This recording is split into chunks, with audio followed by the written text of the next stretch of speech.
Salut à tous, on se retrouve pour une vidéo, on va parler de Fork Titano. Aujourd'hui j'ai pris l'exemple de ce projet qui est sorti il y a à peine 2 jours, César.finance. Donc on avait parlé des forks Tomb, on a parlé des forks OHM aussi. Et maintenant on va passer au sujet des forks Titano, qui est un système inspiré tout simplement du projet initial qui est le projet Titano. Et depuis on a eu beaucoup de projets qui sont sortis. Notamment, on a eu Uranus qui est sorti. Je vais vous montrer ce projet. J'avais investi dessus et j'avais fait un x4 dessus. J'avais pas fait l'auto-compound, j'avais pas investi dans le protocole. J'étais rentré dans la pre-sale et puis je suis sorti en x3, x4. Et depuis, je m'intéresse de plus en plus à ce genre de système pour investir, pourquoi pas, tout simplement dans le protocole. Donc là, on a le graphique du projet sur lequel je vais parler aujourd'hui.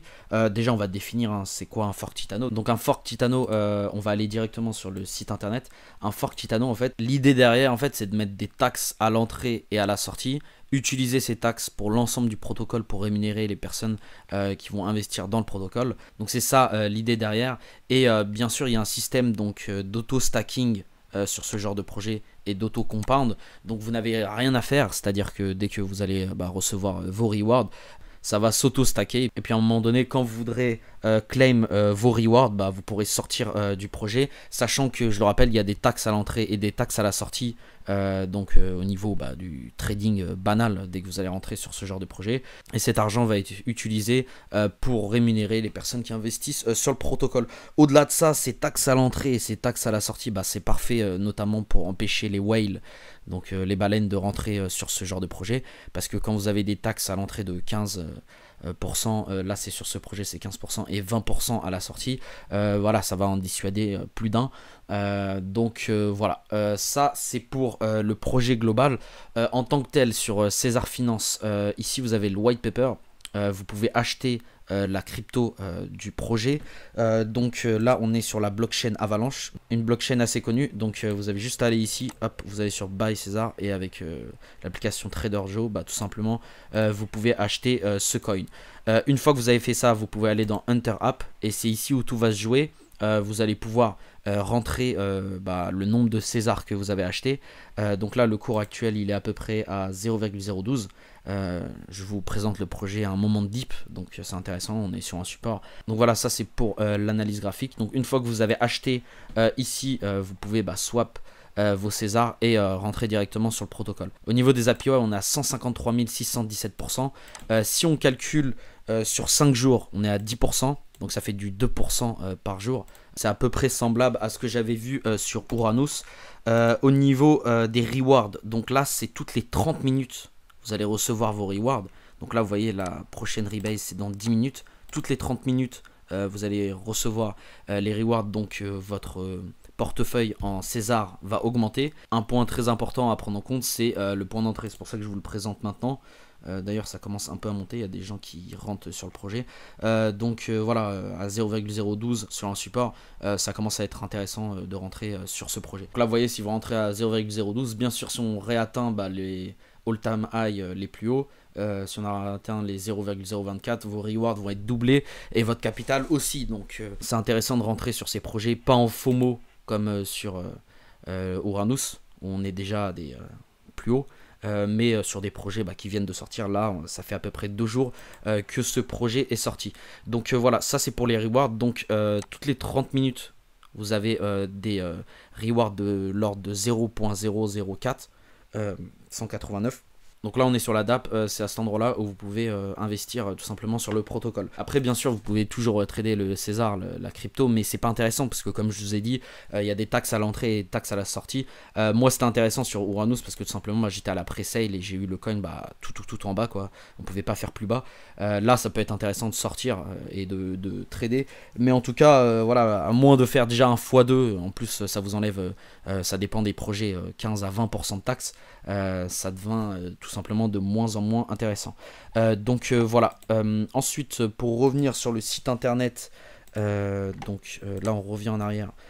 Ici comme je vous ai dit c'est de l'auto-stacking. Toutes les 30 minutes comme je vous ai dit, vos rewards vont apparaître et votre bag en César va augmenter. Comme c'est expliqué, il y a des taxes à l'entrée, des taxes à la sortie. Et bien sûr, ces taxes vont être utilisées dans le protocole, notamment au niveau de la trésorerie. Donc, augmenter la trésorerie pour les utiliser pour des buy packs, des achats quand le cours va baisser. La personne derrière le projet va utiliser cet argent qui va dans la trésorerie pour cela. Ensuite, bien sûr, il y a la partie aussi de stacking, de reward. Voilà, ça c'est pour le projet global. Après, si on va plus en détail, il y a le white paper. Donc ici, on nous explique que tout simplement les API sont fixes et c'est ça qui est appréciable. Ils vont pas varier comme sur les autres forks qu'on a vu, notamment les forks OHM ou même les forks tombes. Donc c'est toujours les 2% que vous allez recevoir tous les jours. En fait, au-delà de ça, ce genre de projet est intéressant. Pourquoi? Parce que la plus grosse problématique dans la DeFi, et notamment sur les différents projets que je vous ai présentés, c'est les baleines. Dès qu'il y a des baleines et qu'elles décident de dumper le cours, de sortir du projet, et ben, elles vont détruire le projet.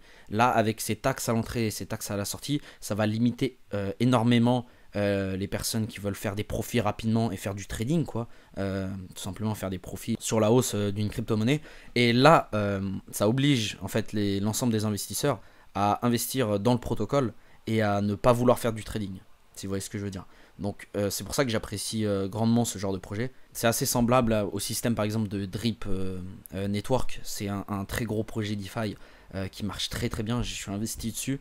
Et voilà, ces taxes à l'entrée, ces mesures anti-dump et anti-baleine permettent au protocole de tenir assez longtemps sur le long terme.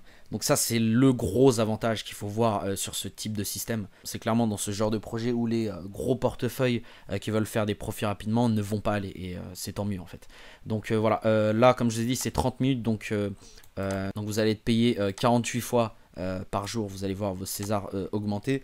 Ensuite, si on regarde la FAQ, là il y a quelques critiques à faire, notamment le fait que la liquidité elle est pas lock. Donc là vous avez les réponses à toutes vos questions. Donc la liquidité elle est pas lock. Ils sont encore en train de penser à faire un audit en allant sur leur Discord et en parlant avec la communauté. Donc ça c'est leur Discord si vous voulez les rejoindre. Ils ont prévu tout simplement de faire un audit et aussi un multisig possiblement. Et bien sûr de lock la liquidité. Mais encore une fois, ça c'est un très gros point négatif que je trouve sur le projet parce que c'est clairement essentiel pour la confiance de l'ensemble des investisseurs. Après, comme vous savez, hein, tout type de projet, même si on lock la liquidité, ça ne veut pas dire automatiquement que le projet va marcher sur le long terme. Ce genre de protocole avec des API aussi élevés sont toujours risqués. Mais en tout cas, comme je vous dis, j'aime bien le système. Notamment des forks Titano en général et le fait surtout que on n'est pas là pour faire du trading et des profits assez rapidement. Voilà, ça c'est pour les sécurités. Au niveau des sécurités, malheureusement il n'y a pas ce qu'il faut sur ce projet. La roadmap, ça je vous invite à aller voir pour acheter, comme je vous ai montré sur TraderJoe. Donc après là on vous explique c'est quoi l'auto-stacking. En fait l'auto-stacking c'est tout simplement en holdant des Césars, vous allez recevoir des rewards tous les jours. Vous avez strictement rien à faire. Ensuite, on vous explique c'est quoi un rebase token. Donc là, c'est des notions au niveau de la supply, de l'augmentation, de la baisse de la supply en fonction du prix et de ce qui se passe sur le marché. Ensuite, là, vous avez le risk free value. Donc, c'est le wallet en fait qui va vous rémunérer tout simplement. Donc, tout ce qui est reward au niveau du stacking que vous avez fait sur le protocole, c'est ce wallet qui va vous rémunérer. Voilà, et enfin il y a le dernier point, la trésorerie. Donc je vous en avais déjà parlé. Ici l'idée avec la trésorerie c'est tout simplement de racheter le César dès qu'on a un dump du cours. Donc de soutenir le prix tout simplement.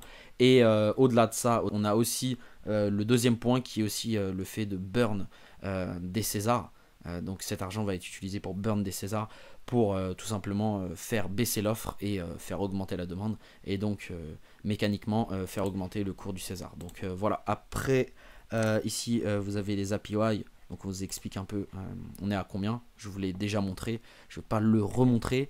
Et puis enfin ici vous avez l'explication détaillée de ce à quoi va servir les fees au niveau des achats et au niveau des ventes. Et là comme je vous ai dit 15% au niveau des achats et 20% au niveau des ventes. Et là encore une fois vous avez le détail, 5% qui va aller par exemple pour le stacking, 5% pour la liquidité, 8% pour la trésorerie. Donc voilà, là comme vous avez pu le voir, c'est pas forcément un système ingénieux comme les forks tombent où on a des notions de PEG, mais pour le coup, les taxes à l'entrée et les taxes à la sortie, comme je vous ai expliqué, c'est très bénéfique pour les investisseurs et l'ensemble du protocole pour qu'ils puissent tout simplement durer sur le long terme. Donc voilà, c'est la fin de cette vidéo. J'espère que vous avez apprécié cette partie-là. Et puis peut-être la prochaine vidéo, on fera une vidéo sur les forks Univ. Je pense que c'est un des seuls systèmes que j'ai pas encore parlé dans mes vidéos.